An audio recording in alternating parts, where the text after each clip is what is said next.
Hello, my name is Andy Pavord, and I'm the president of the American Association for Budget and Program Analysis.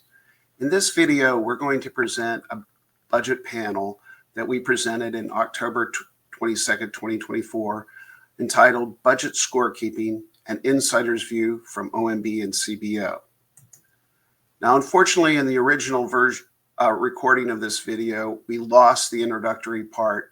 And so I'm going to take a minute first to introduce Courtney and Teresa Gullo, who are our speakers. And then I'm going to do about 10 minutes on what is scorekeeping. And so if you're already familiar with scorekeeping, you can jump ahead to the part where they're talking. So Courtney serves as the Senior Vice President and Director of Federal Financial Services at the Craddock Group. And that's what she served in October 2024. She now works for another company. But previously, she served as the Deputy Chief Financial Officer for the Department of Housing and Urban Development. She was leading teams focused on budget, financial management, audit remediation, and financial systems and accounting. But for the purposes of this presentation, Courtney also served at the Office of Management and Budget for more than 20 years in various roles, including Assistant Director for the Budget Review Division, and that supports the tracking, enactment, and execution of the annual President's budget request and enacted appropriations. And part of her duties was she was in charge of scorekeeping from the OMB perspective. And Teresa served as the Director of Budget Analysis for the Congressional Budget Office. The Budget Analysis Division provided the budget projections and cost estimates often used by the Budget and Appropriations Committees as the basis for scorekeeping and budget enforcement decisions. Teresa also served as the first chief of CBO's State and Local Government Cost Estimates Unit. She spent a decade as the principal analyst providing cost estimates for natural resource agencies. So these are our two speakers, but before we get to them, let's just take a minute and talk about what is scorekeeping. And I'm just going to go to OMB Circular A11, and it defines scorekeeping as the process of estimating the change in government spending and collections resulting from enacted or proposed legislation. And that is compared to what would happen in the absence of legislation. So it's scoring the budgetary impact of a specific piece of legislation. These estimates are provided both to inform policymakers of the budgetary effects of proposed legislation to help them decide whether to go forward or not, but also to inform congressional and statutory budget enforcement procedures. And those are the laws that are designed to cap spending within the bounds set by Congress through the budget resolution process or other legislations such as the Fiscal Responsibility Act of 2023. So who keeps score? The House and Senate committees on the budget committees serve as the scorekeepers in the legislative branch. And it's their job to assess the budgetary effects of proposed legislation relative to particular goals. And they also enforce the Congress's budgetary rules. In this role, they are assisted by the Congressional Budget Office. Now, it's important to note that the committees have the final say, and Congressional Budget Office essentially provides staff support, their expertise to help them reach good decisions. In the executive branch, it's the Office of Management and Budget that records the budgetary effects of enacted laws. So OMB gets involved in the enacted process after its enactment and enforces the rules governing the Budget Enforcement Acts. So a lot of this process is governed by the Balanced Budget and Emergency Deficit Control Act of 1985. That's a mouthful, but that act divided spending into two categories, discretionary and mandatory. Now, the scorekeepers in the House, and through CBO, the Senate Budget Committees, and OMB consult on classifying spending to determine whether a new account is mandatory or discretionary. And they reserve the right to reclassify the designation of an existing account. So they determine whether a specific piece of legislation is going to be mandatory or discretionary. But mandatory and discretionary spending are controlled by different enforcement procedures. Congress controls discretionary budget authority and outlays through the congressional budget process governed by the Congressional Budget Act of 1974. And we will be posting materials on this act to explain it in the future. Under that act, Congress sets limits on discretionary budget authority and outlays through the budget resolution or through other legislation, again, like the Fiscal Responsibility Act of 2023. The specific categories of spending are determined through budget resource resolution allocations and suballocations. For mandatory spending, the Statutory Pay-As-You-Go Act of 2010 reestablished and made permanent a statutory procedure to enforce deficit neutrality on new revenue and mandatory spending legislation. And let's just take a minute to look at that. Pay-as-you-go for mandatory spending. And again, I'm taking this right out of OMB Circular A11, Section 21.3. PAYGO requires that new legislation changing government receipts or mandatory spending or collections must be enacted on a pay-as-you-go basis, that the cumulative effects of such legislation may not increase projected on budget deficits. So for each Congress, it's not about each specific bill, it's about the total spending for that particular Congress. So the PAYGO statute established special scorekeeping rules, scorecards, an annual report, and a sequestration requirement. If spending passed by Congress exceeds the limits set by Congress, that triggers sequestration, which is a procedure where across-the-board cuts are made to government spending. The enforcement requirements in PAYGO are permanent, unlike budget enforcement mechanisms for discretionary programs. For example, the Fiscal Responsibility Act only covered 2 years, but PAYGO is forever or until Congress changes it. Now, PAYGO does not impose a cap on spending or a floor on government receipts. It works a little bit differently. Instead, PAYGO requires that bills reducing government receipts or increasing mandatory spending must be fully offset by enacting revenue increases or mandatory spending reductions. In other words, you have to pay as you go. If you want to increase spending or reduce taxes, you've got to find offsets. And again, this is not enforced on a bill-by-bill basis, but it is based on 2 scorecards that tally the cumulative budgetary effects of PAYGO legislation over the course of a congressional session. So from CBO's perspective, what is scorekeeping? And this comes from the CBO website. Scorekeeping is the process of developing and recording consistent measures of the budgetary effects, changes in federal spending, revenues, and deficits of proposed and enacted legislation. This process is developed over time. It's governed by law, precedent, and rules. And from OMB says that scorekeeping recognizes the distinctions among the major categories within the budget and jurisdictional boundaries between appropriation and authorization legislation. Revenues and direct spending are subject to rules and procedures that differ from those that apply to discretionary spending. And we talked about that from the OMB perspective. Mandatory is treated differently than discretionary. But the key purpose of scorekeeping is to attribute budgetary effects to the pieces of legislation that cause them, so that rules and procedures for budget enforcement may be applied. So what is CBO's role? The Congressional Budget Office assists the budget committees by providing cost estimates at various points in the legislative process. OMB focuses more after the legislation is passed. CBO is before legislation is passed. CBO has no role in the enforcement of budget legislations. They don't enforce the Anti-Deficiency Act. That is what OMB is for.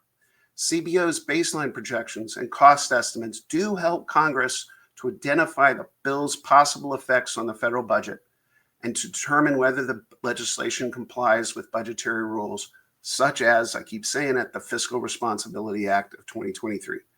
CBO incorporates estimates from the Staff Joint Committee on Taxation, which has a different set of analysts and skills, who are the official estimators of tax legislation, that is to be considered by Congress. CBO estimates the cost of proposed legislation relative to current law. So it's what is the change in the law? So if there's a change in demographics or change in economics that change expenses, that's not what CBO does when they're scorekeeping.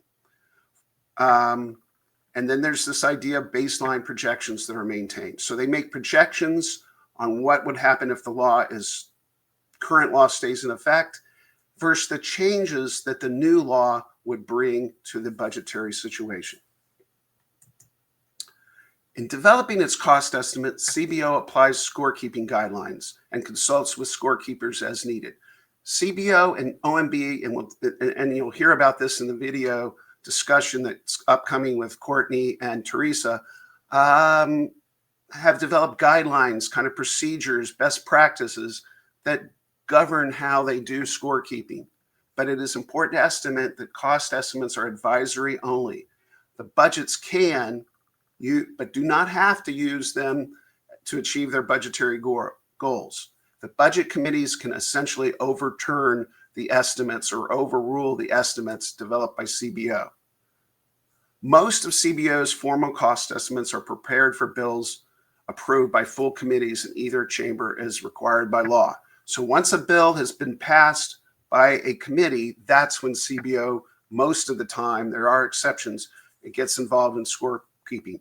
Upon request, the agency can also provide preliminary estimates and other technical assistance as the committee considers whether to advance a bill. So even before the committee passes a bill, if the committee wants, it can get CBO's assistance as amendments are debated and at other stages in the process. So CBO, as I said, has produced guidelines that govern how the methodology of the production of cost estimates. And the purpose of these guidelines is to have consistent treatment over time across programs and among scorekeeping, because you don't want to use different methodologies for different bills. That would lead to problems, right? And as long as any changes are approved unanimously, the scorekeepers can revise and expand the guidelines. And who are the scorekeepers? The members of the committees. So the budget committees set up the guidelines for the scorekeepers. And there are currently 16 guidelines, and you can find them by going to CBO Explains Scorekeeping Guidelines. The CBO website has a lot of information. So when does scoring occur during the budget process? For OMB, it's during formulation. Agencies submit baseline program levels, and OMB scores what is the impact of programs that change the baseline. But it also participates during congressional process. Now, during the congressional process and enactment, CBO takes the lead because, as we discussed, they're required by statute to score legislation. So scoring is advisory to congressional committees on their compliance, whether the bills comply with congressional budget enforcement procedures. OMB scores the estimated costs of annual appropriation bills and publishes pay-go scorecards, include estimates of enacted legislation that affect mandatory spending or government receipts. A sequestration is triggered at the end of a legislation if OMB's pay-go scorecards show a deficit in the budget year. So at the end of the congressional session, OMB puts together a scorecard, and that is what drives whether there's sequestration. And for the last 10 years, it's been a while since OMB declared that the sequestration was required because of the actions of Congress. So that concludes my quick review of scorekeeping. I hope it's been useful, and I hope it sets the groundwork for watching this really fascinating discussion between Courtney and Teresa that follows. And before we move to that, I would like to say, please, if you're interested in this stuff, click to subscribe on my YouTube channel. We could use the support, and also consider joining the American Association for Budget and Program Analysis. So without further ado, here's Courtney and Teresa. Scorekeeping rules. Who keeps score? Who are the scorekeepers? And then how is it done? How is scorekeeping done by way of some examples? So we'll kind of go through all of those, and I think maybe save questions for the end, or should we take questions as we go? Doesn't matter to me. Well, people can put questions in the chat as you go, Okay. and then I'll stop you at a certain point and we'll ask the questions. Okay. All right. So I'll start off with what is scorekeeping. Basically, it's cost estimating. It is the process of developing and then reporting somewhere official consistent measures of the budget impacts of legislative proposals. And those budget impacts are the changes in federal spending, federal revenues, and then the effect on the deficit. So this whole scorekeeping process that we're going to focus on is what happens when we are considering a legislative proposal. Courtney can talk a little bit about what happens after a bill is enacted, because scorekeeping continues after bills are enacted. But we're going to focus right now on the process for providing information on legislative proposals. The thing to know is that the process has developed over time. So it's a little like a small little cottage that over time has had all sorts of additions put on it, and they don't always lead to each other, and they sometimes seem like they don't really mesh. But there's a series of, laws, precedents, and rules and guidelines, which I think we're going to focus mostly on today, the guidelines that have been agreed to among the scorekeepers on how do you think about a legislative proposal's impact and what rules. Remember that I think the bottom line, one of the most important goals of scorekeeping is consistency, is to make sure that across time and across specific proposals as they change, what Congress and the executive branch are looking for is consistency in estimating and scoring of proposals. So, Courtney, you want to pick it up with who keeps the score? Sure. I also wanted to just add that CBO and OMB are talking, the staff and leadership are talking constantly. And it is, it's a collegial process. And we all know that there are going to be some heated discussions over issues.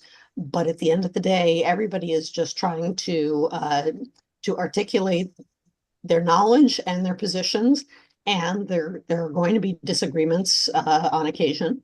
But the process in general is pretty much collegial, and again, there will always be some issue that is very challenging for some folks. But it really is. It is a good process, and everybody in general feels as though they get the chance to air their questions, to air their opinions, their views, and eventually come to mostly agreement on most issues. Would you say that's fair, Terry? Yeah, I think that certainly the goal is to make sure that OMB and the budget committees and CBO, and we'll talk about kind of what the roles of those three are all on the same page in terms of how to think about a legislative proposal. But as Courtney indicated, there's not always agreement. So we can talk a little bit about what happens when there isn't agreement on how to score something.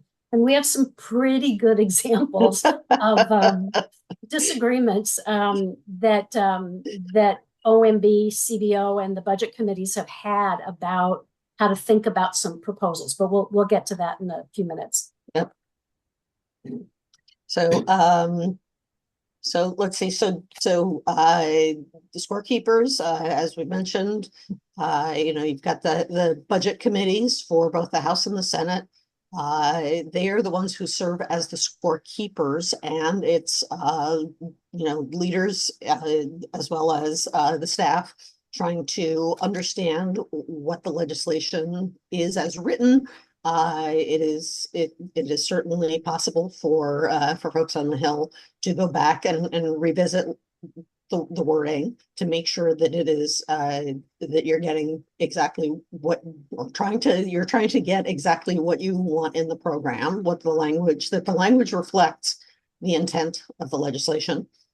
And you've got both CBO and OMB are assessing the budgetary effects of legislation that is proposed and measuring that against specific budgetary goals, and scorekeepers, enforce Congress's budgetary rules.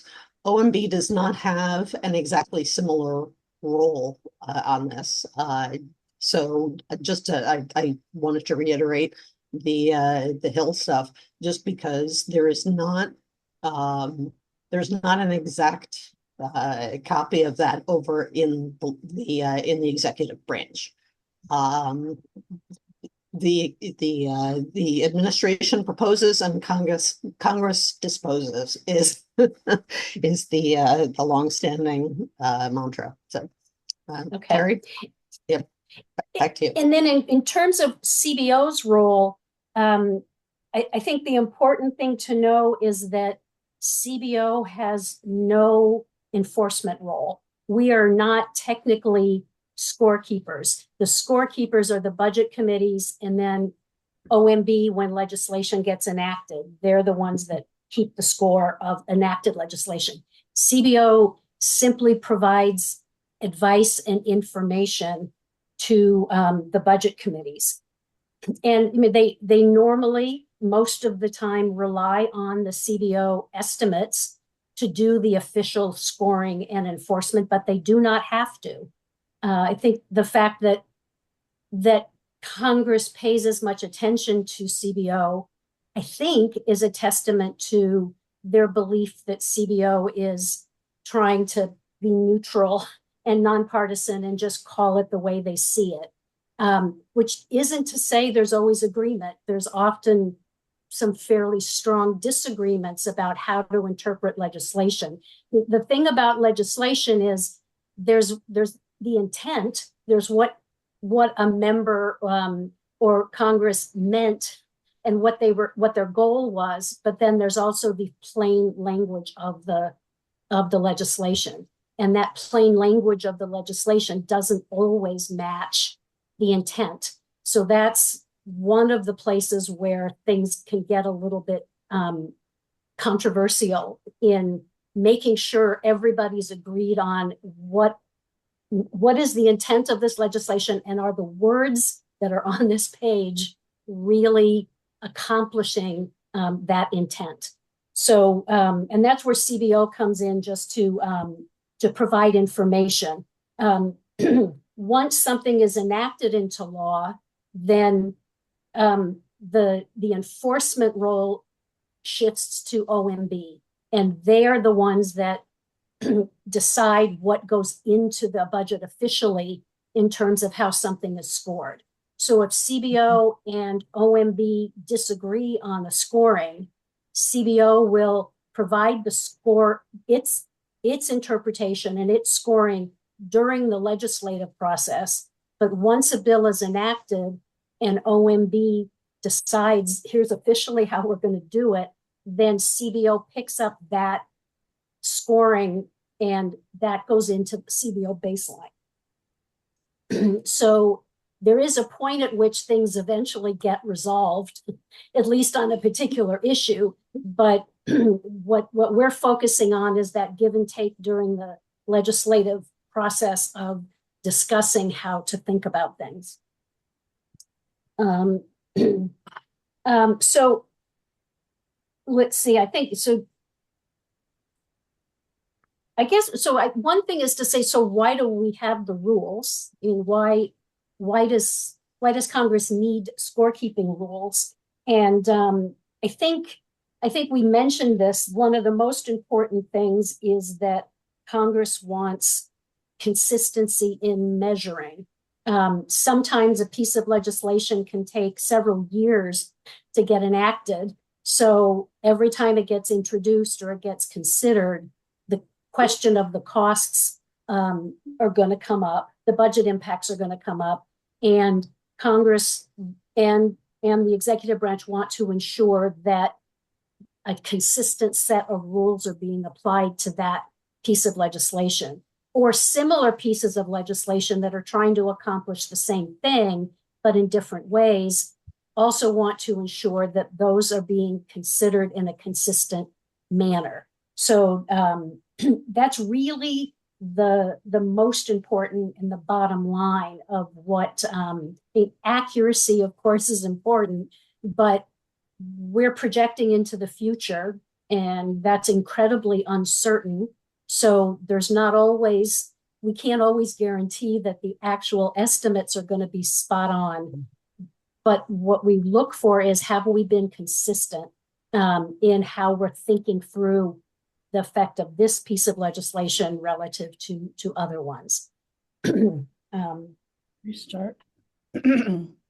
So anything to add? I would just mention, for folks who are new, fairly new to this. So CBO estimates the costs as Terry has described. OMB also does its own estimates of the effect of their policies that they are proposing in the budget. OMB also uses its own set of economic assumptions, and those can and do often differ, not in an entirety, but in many ways. So future interest rates, cost of capital. I mean, just a variety of the CBO has its own set of economic assumptions, and OMB has its own set of economic assumptions. And again, why we all understand that there are going to be differences, but it is generally a collegial process, and the staffs of each side, will consult with each other to discuss, potential issues around either interest rates or program characteristics. So the OMB staff will work with the White House economists and the agency's program staff, and staff within OMB, and that's how they end up getting their own estimates of the cost of programs. And as I mentioned, as Terry mentioned, they may differ from CBOs. And one of the things to remember is that the estimates assume the enactment of all of the president's policies in the budget that is submitted to Congress. That never happens. So there will always be differences in implementation. And OMB and CBO will often discuss differences in technical assumptions about the program's characteristics. There are many conversations that go on between staff at CBO and staff at OMB, so that each entity understands where the other is coming from, and can explain differences to the policy officials at OMB, to the leadership at CBO, and to explain why there are these differences and how that may affect the cost estimates. And OMB also works with CBO folks to talk about cost estimates for new programs, as well as potential adjustments to the estimates for existing programs. And one of the goals is really to try to minimize differences to the extent possible, to sort of lessen confusion about why there are differences between OMB scores and CBO scores. But obviously, in some cases, this is just not possible. So Terry, we'll actually, first, are there any questions on any of that before we? We do have a question. Don Dar asks, what tools do you use to make the estimates? And then we have another one after that.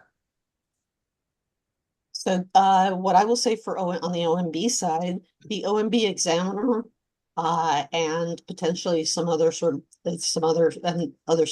economists and specialized staff will work with the program examiner and with the agencies to understand what those assumptions are and how changes in those assumptions might affect the cost. So for example, if there's a proposal and it's coming out to be too expensive, the OMB folks may try to figure out how can we reduce the cost of this program that we would like to propose. How can we, how can we fit it into the top line that we have that we are aiming for? Terry, do you want to field that as well? Yeah, I think that there's a huge variety of tools. I mean, there is no one model for estimating the impact of legislation because legislative proposals are so different. There's a fair number of legislative proposals that are very straightforward. There's authorized to be appropriated $5 million for this new program. And that's a fairly straightforward proposal where the analyst's task is to talk to the agencies, understand whether there are similar programs, and figure out how is that money going to get obligated and spent. So there's a fairly large percentage of estimates that are that straightforward. How much money and how quickly is it going to spend? Other estimates, particularly when you're talking about mandatory programs and entitlement programs that are much more complicated and require a lot of very sophisticated modeling. Health insurance, the ACA is an example. There's lots of Social Security where Congress isn't providing a particular amount of money. There's an underlying set of laws that drive how much money gets spent and who's eligible for programs. Those types of programs require a lot more sophisticated modeling to figure out how a change in the law will affect the cost of that program. So there really is no one tool. It really is specific to the proposal that is being considered. So I hope that answers your question. Okay, Don, if you have a follow-up, let us know, put it in the chat. But Saren asked, does this change under PAYGO when folks are making necessary estimates for sequestration purposes? So PAYGO is part of the scorekeeping process. Mm-hmm. It is a vital part of the scorekeeping process. So yes, in trying to decide how to score something and what goes on the PAYGO scorecard, again, CBO and OMB are both looking at that, making a decision. It's a little complicated. Generally speaking, the Congress can put in legislation a directive that says, for the purposes of this bill, CBO's PAYGO score is the one that controls. Mm-hmm. And that requires OMB then to use the CBO score for that particular piece of legislation in deciding what are the PAYGO consequences and what goes on the scorecard. That happens pretty rarely. Yeah, that's exactly what I was going to say. Right. It happens very rarely. And so what that means is when CBO is looking at a piece of legislation, it will do its PAYGO estimate. And when you look at any CBO cost estimate, there is a section in every estimate on the PAYGO effects. Many bills have no PAYGO effects. But again, it is OMB's decision when that gets enacted into law. OMB is the one that decides what goes on the PAYGO scorecard. Now they look at the underlying law because the law has requirements on how to think about that and how to put them on the scorecard. But that really falls to OMB to do that part of the process and to decide whether a sequester is necessary. CBO doesn't have any role in deciding whether there is going to be a sequester. And you're very happy about that. Yes, that's right. So I know. I hope that answered your question, Saren. Okay, any more questions? Please put them in the text. I have a question. Can you talk about? Can I add something before? Go ahead. Can I add something? All of this came from SINAR, That might not be a word that a lot of you understand. Sinar was a member of Congress who sued. That's because the original law back in 1990, I think it was, Mhm. set up a process where OMB did estimates, CBO did estimates, and then if there was a difference, GAO came and made the decision on which one to choose. Sinar brought suit. The result of the suit was GAO and likewise CBO, as legislative branch agencies, could not dictate to the President of the United States what to do. Therefore, OMB's decision on this is the one that counted for PAYGO and CAPS. And it has been such. That what Terry said about Congress occasionally making a law saying you got to follow CBO was exactly what was needed in order to break the OMB control on this. But as was mentioned, it happened very, very rarely. Right. Sorry. And that, so Barry, that reminds me of a little trip down memory lane. So when the Supreme Court decided that that GAO was what they called a creature of Congress, and therefore they couldn't really make a decision that would directly affect the executive branch. Every year, CBO and OMB had an annual softball game that happened every summer. And the summer after that Supreme Court decision, the Comptroller General, the head of GAO, came as the umpire for the game, and he had a T-shirt that said "Creature of Congress." So, this sort of inside kind of nerdy budget jokes, but I will never forget that. Terry, I think I was on the OMB Yes. team at that time, and if I didn't agree with his calls, I didn't abide by. No, that. That's right. You absolutely were on the team. You were still pitching. So we have another question from Sarah, and does that give OMB a seat at the table for estimating costs of a bill text when bill writers / committees are concerned about triggering sequestration? Terry, I'm going to start, and then please feel free to jump in and correct me or add to what I say. So having been a long time OMBer, I'm going to say OMB always has a seat at the table on estimating the costs of bill text. That doesn't mean they have, the power to say, no, this is what we are doing. But OMB and CBO in talking about, in talking about issues that arise in reading bill text and trying to figure out what the costs will be, that's actually a mostly very collegial process. So there is always OMB always has that seat at the table, and things can escalate to higher ups. But just to I want to be clear that most of the time the relationship between OMB and CBO is very, very collegial. So sorry, Terry, I just wanted to throw that in. I totally agree. OMB always has a seat at the table, and Congress is always going to care what OMB thinks about the cost of some legislative proposal. CBO provides their information, but the budget committees, as we said, are free to use whatever they want for their enforcement. Yep. So if for some reason there is a disagreement between CBO and OMB, it is the budget committees, for the purposes of getting that legislation through the Congress, they're the ones that get to decide which numbers do we want to use.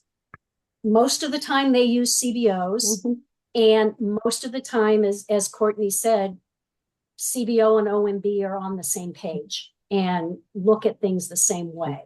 That isn't always the case, but really, when you're talking about the legislative process, the budget committees are the ones who drive the process, and they're free to use whatever information they want to use to make their decisions. And I also just quickly want to point out that that has been true, that everybody's got a seat at the table, that both sides have those seats, has been true. And I started at OMB in 1994, and it's always been the case that it is a collegial, yes, there has to be a decision at the end, but we're trying to work things out, and really both agencies are trying to minimize differences because that impacts, how working with the congressional members. It potentially impacts execution, and then problems in execution come back, and then OMB has to deal with it, and CBO has to deal with it as well. So there are lots of reasons why the two agencies really work together to try to minimize differences where possible. Yep. So I just have a question, like that budget committees are the official scorers, as you said. So what happens when CBO comes up with an estimate and they don't agree with it? How do you handle that when you're at CBO, when they kind of aren't going the direction you think is correct? So CBO issues a formal official cost estimate. We will talk a lot with the budget committees and with OMB about how I should say I still think of myself as being part of CBO.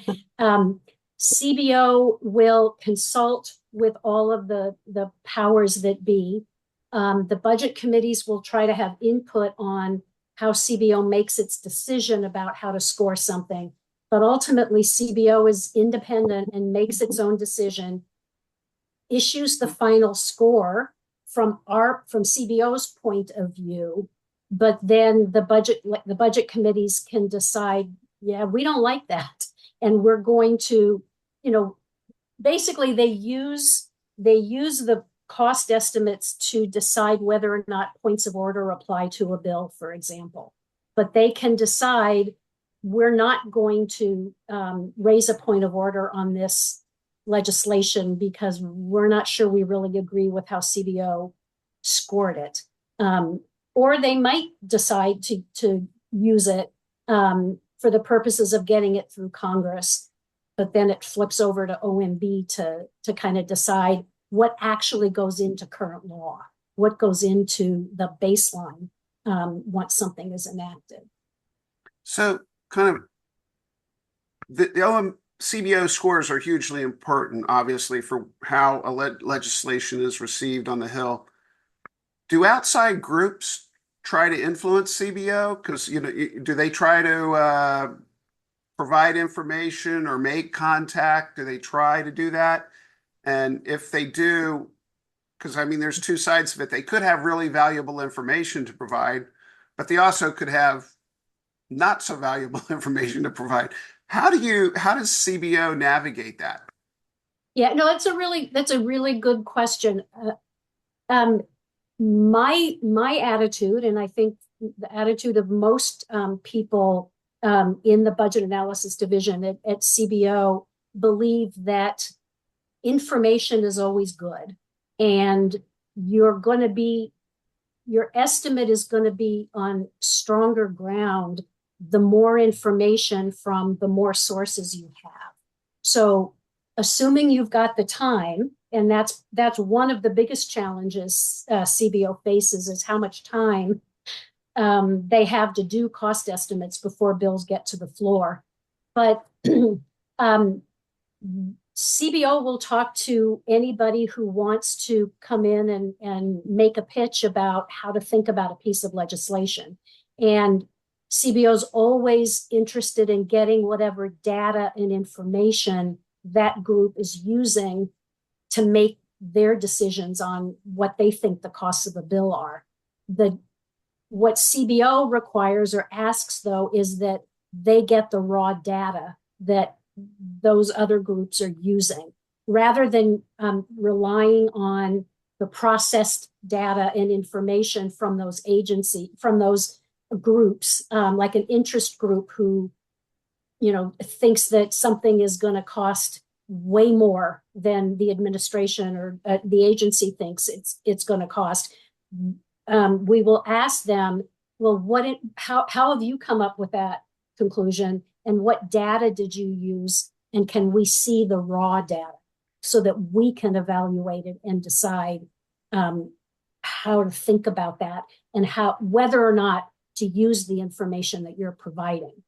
But my counsel to analysts and BAD was always, the more people you talk to, the better. And the wider range of views you get on a bill is going to make your estimate stronger, because you're going to be able to explain pretty clearly why you don't agree that with somebody's decision that, or somebody's conclusion that the cost of a bill is twice as high as what you thought what you're estimating it is. You have to be able to explain those things to Congress. So the more information, the better.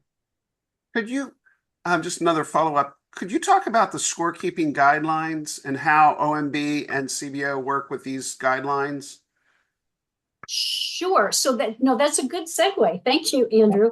Excellent. So one of the main tools that OMB and CBO and the budget committees use is something called the scorekeeping guidelines. You can find them in the A11. They are printed. They are, I think they date back to the late 90s is when they first started developing the scorekeeping guidelines. And there are 16 of them. And they basically guide, some of them are extremely straightforward about what is budget authority, what is the authority to obligate money. So some of them are non-controversial and straightforward. Some guidelines are extremely difficult to apply and can cause a lot of controversy. There are two guidelines in particular that I think the majority of our time in scorekeeping were spent on, and we'll talk about that in a minute. But to back up just for a second, the enforcement rules, the guidelines, really look at the budget in two buckets. In the same way, in general, there's sort of two buckets of budgetary effects. One is discretionary spending that stems from authority provided in annual appropriations acts. That's the discretionary part of the budget. Those are the 12 appropriations bills that hopefully get enacted every year. Theoretically. In theory, they do. Once upon a time. And there's a set of rules that apply to how do you decide, how to score the budget authority? When does the budget authority get scored?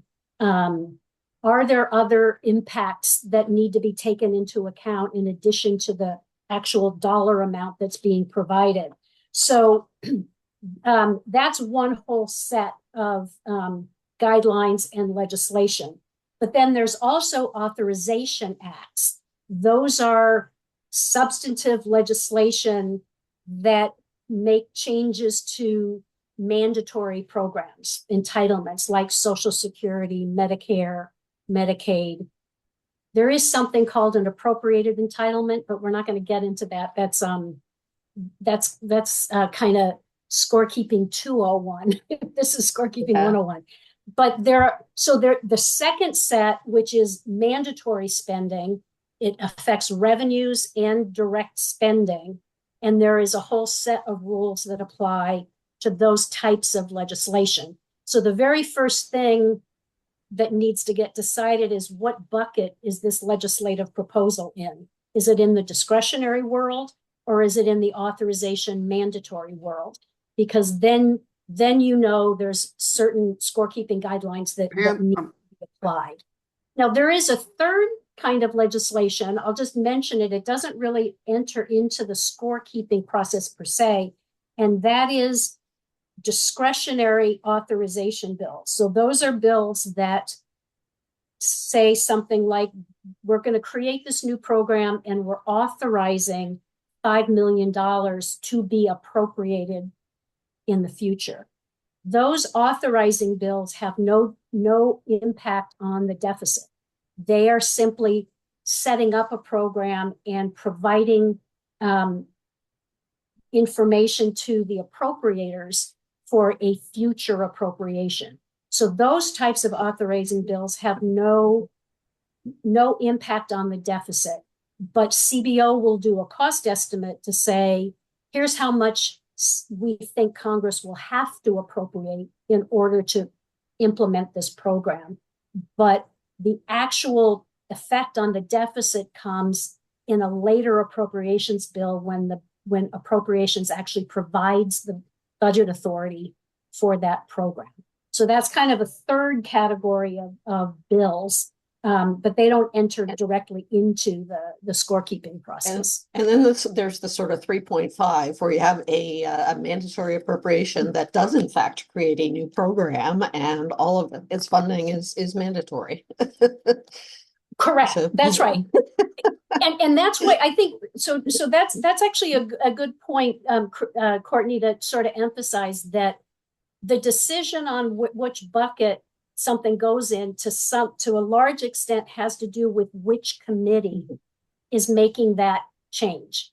The appropriators can make a change in a mandatory program, and that effect gets scored to them, even though it's not a discretionary appropriation, annual appropriation. So it sort of depends on which committee you're working with.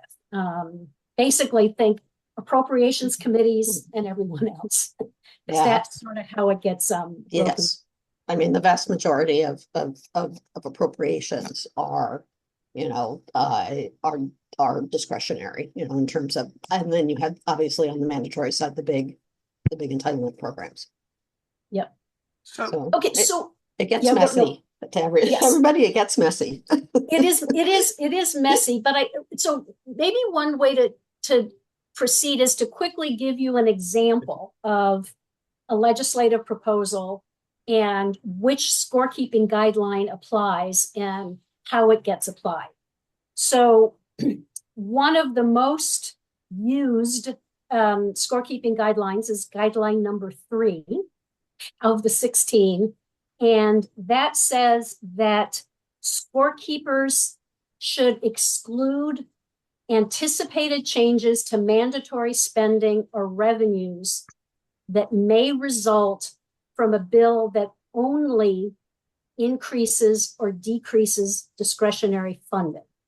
So what that means is if the language simply says, we're appropriating $10 million to you, then any effects on other direct spending accounts or other revenues does not get counted, does not get credited to that bill, because all it's doing is providing money. In order to get scored or credited with the effect on other revenues or other direct spending, the bill has to also make a substantive change to the underlying law. So if you're only providing funding, you don't get credited. I mean, the best example recently is when I don't know which bill it was, one of Build Back Better. I don't remember which bill it was where the Congress provided $200 billion to the IRS to do more, more enforcement. More enforcement. But they didn't change the enforcement. Oh yeah, IRA. Yes, thank you. That's the bill. So the bill simply provided the money. They did not give Treasury or IRS any additional enforcement authorities or anything new. So according to scorekeeping rule 3, guideline 3, the score of that language was the $200 billion in budget authority and whatever those outlays are. And even though CBO estimated, and as did OMB, that spending that money was going to bring in quite a bit more in revenues, Scorekeeping Guideline 3 said you can't give this bill credit for those revenues. So that doesn't mean they don't exist.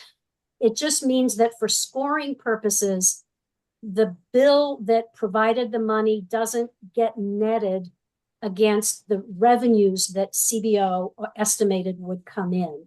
Now, in those cases, if we can't count something that we think really is going to happen, there'll be a footnote in the table that says, spending this money will, in CBO's estimation, result in this additional revenue.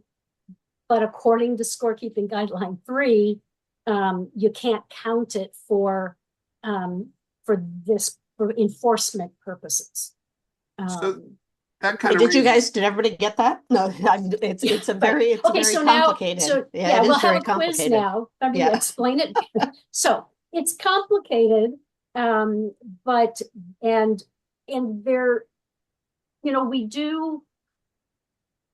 There's usually not disagreement on whether or not to count those. And program integrity on the mandatory side of the ledger, you have a similar rule, Scorekeeping Guideline 14, that applies in the same manner, but to mandatory programs. So in other words, if Social Security, if they provide extra money for program integrity activities so that, the agency can crack down on fraudulent payments or improper payments, that could definitely save money.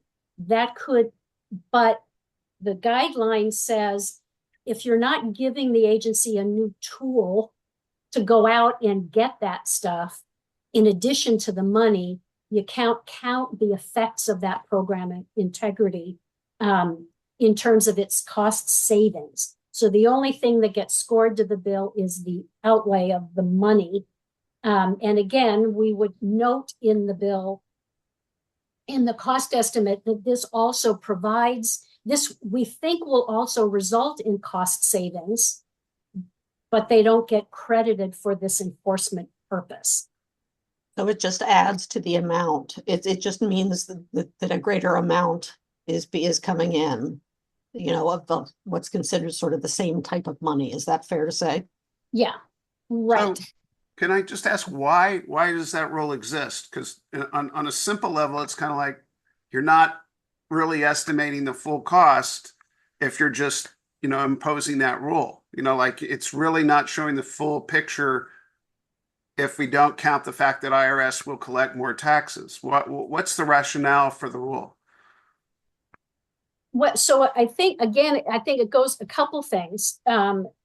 There was a concern that with appropriations bills, that it would get enormously complex if every dollar you had to stop and think about what other effects, what kind of secondary effects there would be, and roll into the appropriations bill scoring additional spending or savings or additional revenues or losses of revenues, and it would get too complicated.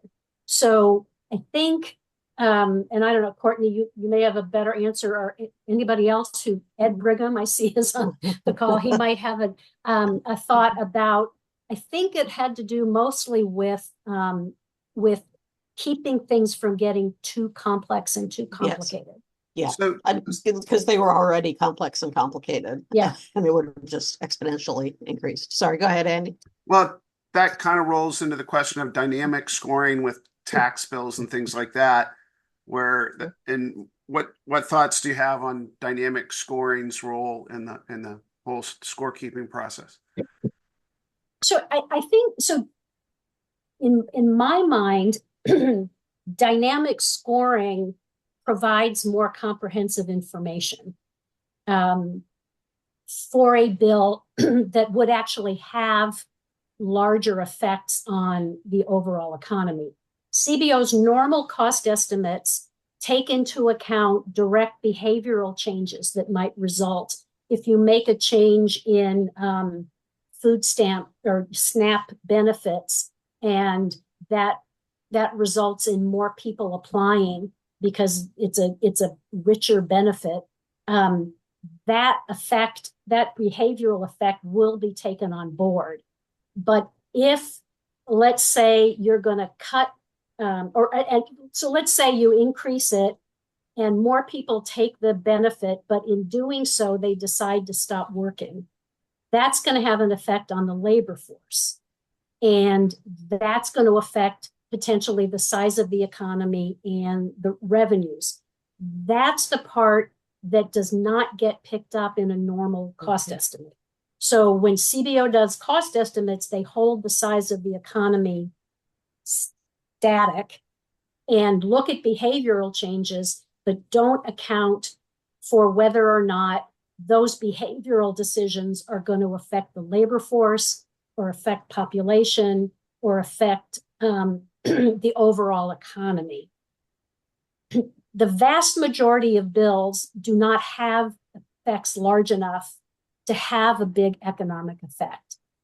The types of bills that would are things like comprehensive immigration reform, for instance. That's an example where if you do comprehensive immigration reform and you increase the number of people who can come to the country legally and get work permits, that's going to have a very significant effect on the labor force. So in those cases, CBO will do a partially dynamic score. Because if you don't, you're just not giving a realistic estimate because those labor force effects are so large. So there are instances where, because the effects are very, very large, the CBO will take into account some of those types of changes to the overall economy. A full-blown dynamic score is done rarely. It can be done at the request of the chairs of the budget committees. Those are very complicated and extremely time-consuming. And most of the time, Congress doesn't want to wait for the full dynamic score before they take a bill to the floor. So, but that possibility of doing a dynamic score is out there if they request it.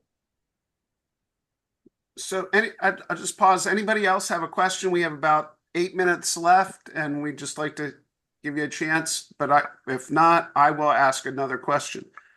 So we used to have this idea that there was a regular budget process. You know, committees passed appropriation bills. They went to the full committee. They went to the floor of the House and Senate. You had a reconciliation and conference committees and all that stuff.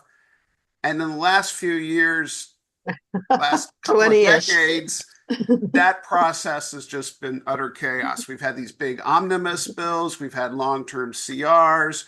We've also had a lot of supplementals and emergency legislation, things like PAC Act for VA and things like that.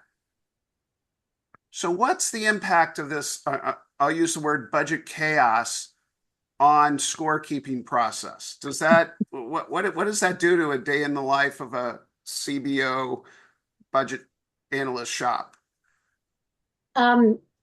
Well, I don't, it's not too much of an exaggeration to say that the fact that Congress is no longer following normal order was a major thing that drove me to retire. Because the lack of adherence to any kind of a rational budget process.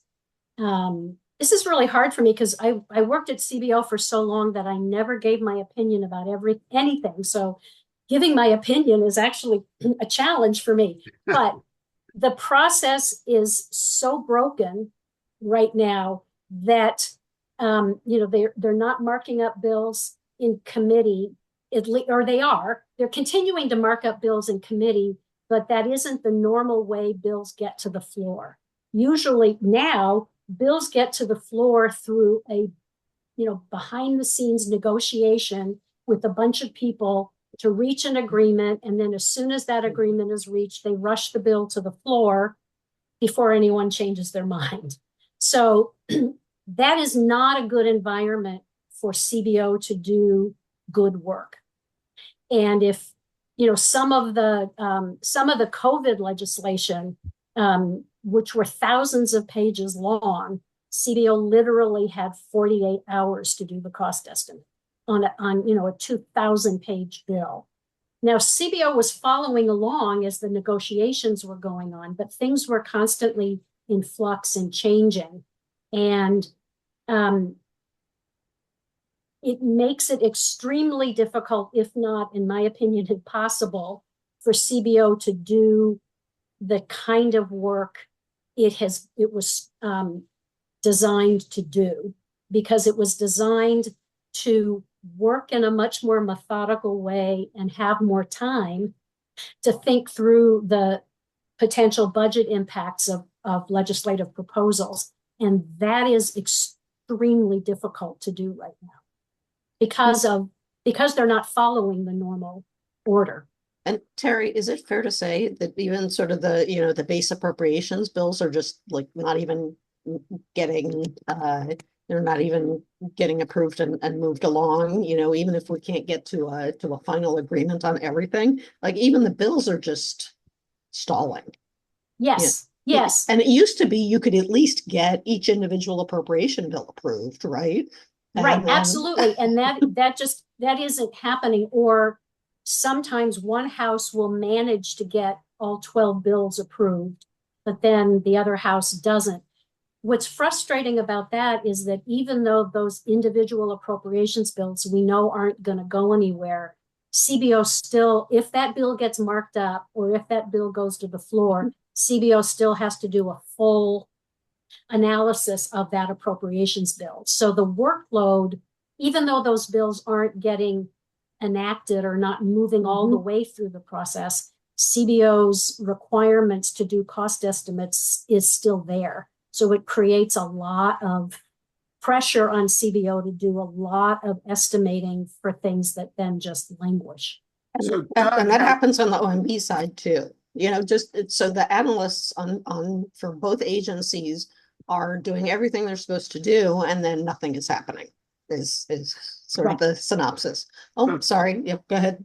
Doug has our last question, and then I'll ask you to kind of sum up with any final thoughts, and then I'm going to give a couple commercials for AABPA before we leave. But Doug asks, should CBO and OMB do more to enhance public understanding of the fiscal challenges facing the U.S.? So my answer to that is yes. I think, and I think at least from CBO's point of view, I think CBO has tried recently to be more comprehensive in explaining in plain English how some of these processes work and what the implications for the budget forecast, the debt situation. CBO now has some interactives on their website where you can kind of play around with some of the modeling that they do on, what's the effect of interest rates on the deficit.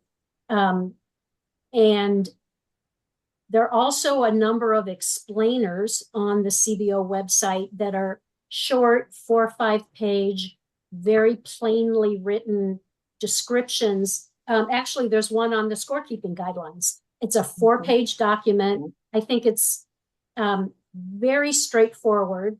And I think that is one important role that CBO can play, which is to try to explain in plain words what's going on and what the implication of legislation might be.